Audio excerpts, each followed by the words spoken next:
Youngblood, graduate of Lakeview High School, on your own decided to do something that very few people, not even 1% of society, would be willing to do, and that is to go and live as a homeless person.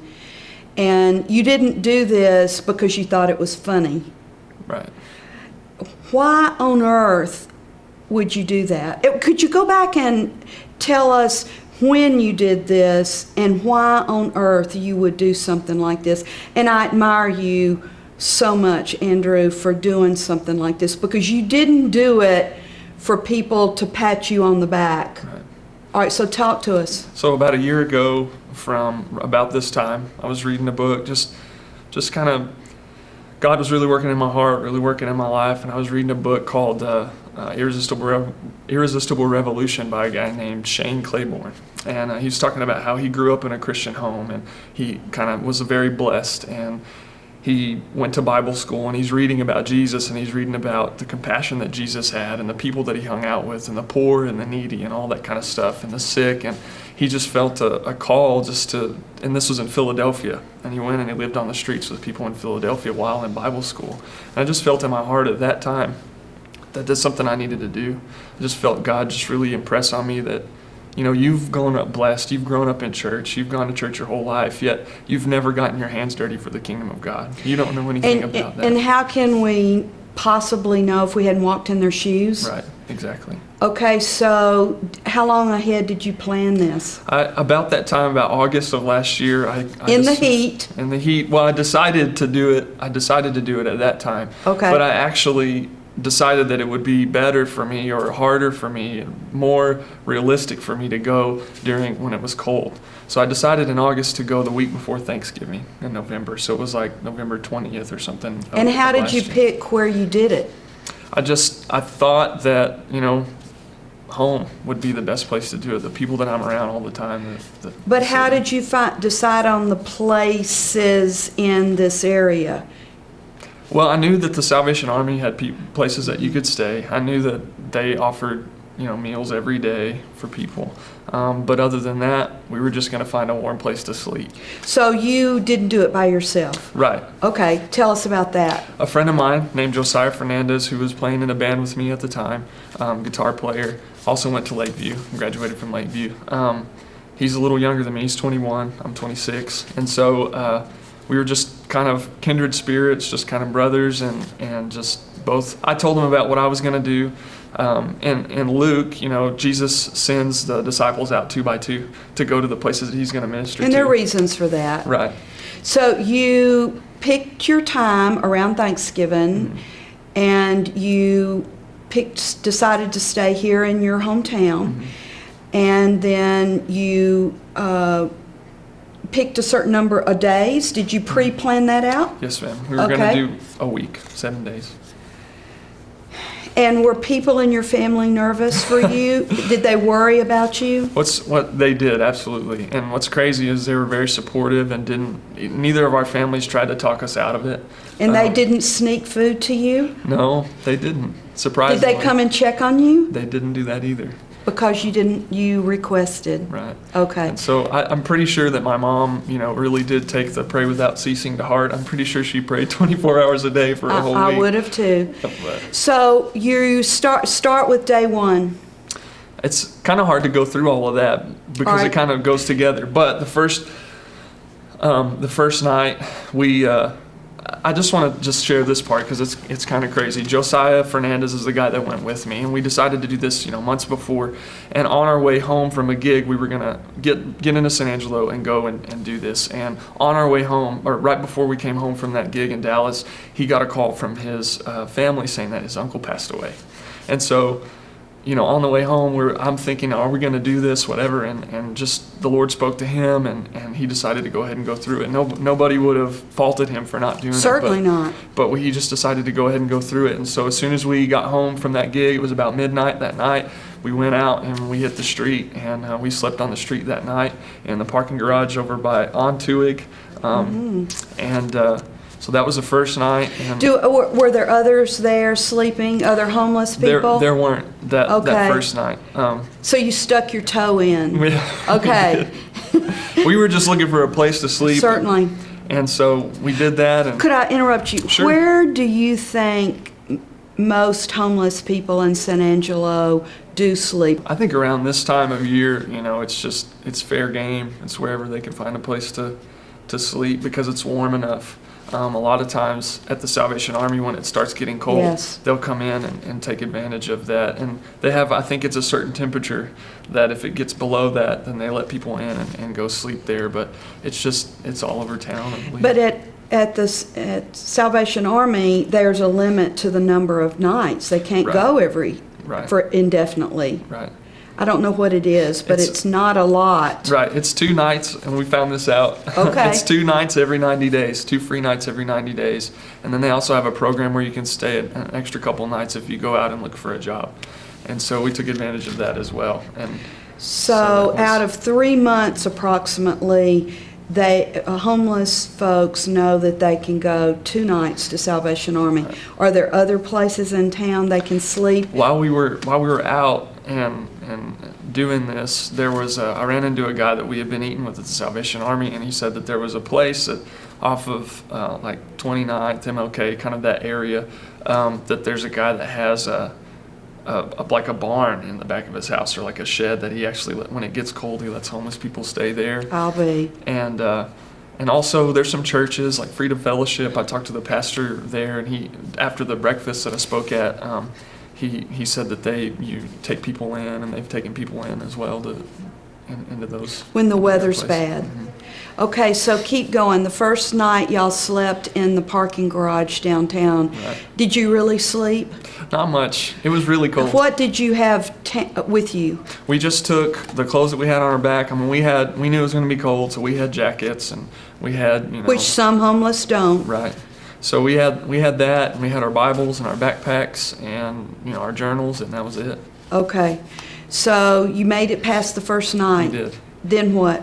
And then we got up and walked, and we just kind of, the main thing that people ask us, where are you going to stay? What are you going to eat? That kind of stuff. And so the answer to where we were going to stay, this is kind of how I break it up usually, is we stayed, on the street, kind of out towards the lake one of the nights, and under the 29th Street Bridge one of the nights, and then the other 4 nights we actually were able to stay at the Salvation Army. So were you close to other homeless people at night of those places you chose to sleep? Really just the Salvation Army. Okay. So what did you do for food? We ate almost every day for lunch at least. We ate at the Salvation Army. They have a free meal every day at noon, and there were several people that came to that. We didn't get a chance to go to the soup kitchen that's over there. I don't remember what church it is, but it's off of Methodist. Martin Luther King. And they have a soup kitchen. We didn't get a chance to go there, but one of the days, we just didn't get a chance to make it back to get some food, and so we kind of ate pecans out of people's yard during the day, which is illegal, by the way. And but it's just crazy, kind of a God thing. We were coming back, just walking into town. It was way too cold to sleep, and so we were just walking, and we got behind Little Caesars on Knickerbocker and looked in the dumpster, and there were 2 hot and ready pizzas just sitting there, and it was just like they were out of the fridge because it was cold. And so we took it out, and we took them to the Town and Country, and we heated them up in the microwave in Town and Country, and ate the pizza. And I feel like it was God's provision. So homeless people, what did you learn about the conditions in San Angelo about homeless people? Why you chose to do this so that you could walk in their shoes, which is just a simplified way of saying that. Right. Why are most people on the streets in cities, including San Angelo?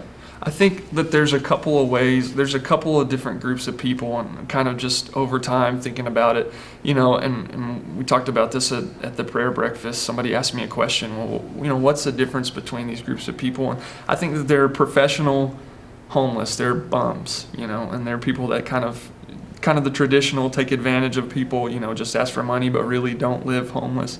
And then there's a group of people that really are homeless and really are struggling. And the people that we met at the Salvation Army were those people. I mean, they have to pay to stay there. They just don't have a home. And some of them just came out of prison. Some of them are struggling with addiction. Some of them, just have mental health issues. And you absolutely see that. Absolutely. Well, I've lived my life in some big cities, and I think the significant numbers of homeless dramatically increased when funding for mental health places were reduced some years ago. And I know in New York City, the number of homeless increased dramatically because residential treatment centers. So there are a lot of people that struggle with conditions, either addictions or mental health conditions that they can't, isn't their fault. Right. So that was my point. I was trying to help our audience to see that not all homeless people are there because of their bad choices. Right. Right. So did you have opportunities to have conversations with homeless people? Yes, absolutely. All right, talk about that. It was, what we did is, the guys at the Salvation Army, we got to talk to a lot. We kind of got to know them a little bit. And when we were walking around during the day, we would come across people panhandling or just people that we had seen eating at the Salvation Army, and we would just talk to them. And I wish that you could meet these people, because there was a guy that we talked with and met with that, struggling with alcoholism, just really hurting, and felt like his family didn't care about him, that they hated him, but he wanted to, know them. He wanted to be in their life. And he's just to the point of tears, and I'm praying with him and talking to him. There was a guy that we met that was panhandling that had AIDS or has AIDS, and we talked to him, and he had all of 3 teeth. And I gave him some sandwiches, and he was panhandling, and he said that he lives in a house for $200 a month that has no electricity, no water. He just keeps it cleaned up so that it doesn't get boarded up. And this was in the middle of, kind of the first freeze of the year, and he asked, said, is there anything that we can pray with you about? And he said, the complications of AIDS, and we held his hand and prayed for him. And I've in my whole 26 years of life, never been around somebody that I know of with AIDS, and we held his hand and we prayed for him, and it was just a moving experience. And it's just so crazy. How are you gonna live your life differently because you lived with people that have unimaginable to most of us conditions that they live in? What difference has this made to a young man, Andrew? I think that the biggest thing is just a change in perspective and just a gratitude and an understanding of how blessed I really am. So, all right, beyond that, how is it gonna? How is your choices that you make? How you use your time? How's that gonna? Is that gonna be impacted? It has been. I've really loved ministry. Kind of grown. I know I'm called into the ministry, that kind of stuff, and I just have been more. Since because it's been almost a year now, just been more focused on others and a little less on myself, and just more giving, more caring. All right, so if you come to either a panhandler or someone that's homeless, how are you gonna? What will be your interaction? How can you help those folks? I think the biggest thing is, it's hard to kind of describe, but our responsibility, and obviously, I can go the Christian route with this, and I can go, kind of preacher on you and say that our responsibility. Help our audience, who most of us are not going to do what you did. We are not going to walk in a homeless person's shoes. Right. Help us to know and become less self-focused. What can we do for these people in our community? I think the biggest thing is give out of the excess. One thing that happened out of this is that my mom works at Shannon, and their group of employees there in the lab, instead of doing a white elephant gift that they normally do, they decided to give. They decided to pull their money together, pull their resources together, and just donate to the soup kitchen. And so what did they donate? Money or they donated stuff? Their stuff, their coats. They brought, toothbrushes, toothpaste, their shoes, and those places, the Great Soup Kitchen Ms. Hankins runs, the Salvation Army, those places have needs all year long. Mm-hmm. Sometimes our society, we are Christmas and Thanksgiving much more unselfish, or think about doing this. So what nowadays could a person do in August and September? I think it'd be just best to talk to those people and see, there's very specific needs, there's very, very specific things that they know about, the soup kitchen, the different churches, different, like the Salvation Army, that very aware of what is needed around this time, and get with them and just partner with them and meet those needs, as they kind of present them. Okay. You grew up here in San Angelo. Tell me the schools you went to. We know you graduated from Lakeview. I did. I went to Goliad and Lincoln and Lakeview, and then graduated from ASU. And what was your major at ASU? Communications, with the radio and television specialization. And what are you doing now? I'm doing IT at the police department. So not exactly using my degree, but I'm working on computers at the police department. Well, I would say there are many people that don't necessarily use their major, but are contributing and are using their skills and gifts. So I do know that policemen have also probably learned. Have y'all learned from each other about our homeless people here in San Angelo? You've had conversations. I have had some conversations, and some of them think I'm crazy and still do, or did think I was, but I think just kind of open their eyes a little bit, hearing the stories and kind of really knowing somebody that's been on the other side, that's really experienced that, kind of has opened some of their eyes to maybe, they don't necessarily always get to see it the way Certainly. I did. And so. Well, their interactions may be when something bad's happened. Right. And it's unfortunate that it's like that. Absolutely. Well, I hope you write. Do you think you will write about what you... I think I may someday. Yes. I really do. Well, Andrew, I know I can speak for a lot of people that we admire the reasons you decided to understand and walk in the shoes of people who are struggling. And I hope that this interview will inspire others to not be so busy and caught up in survival mode for ourselves that we don't realize there are things that we can do from little to big, but we need to do it consistently and not necessarily just pick Christmas or Thanksgiving to help other people.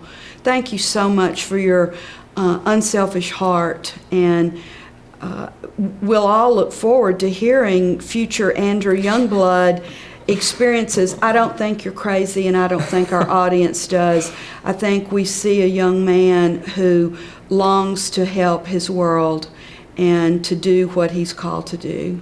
Thank you. Thank you, Andrew. Thank you.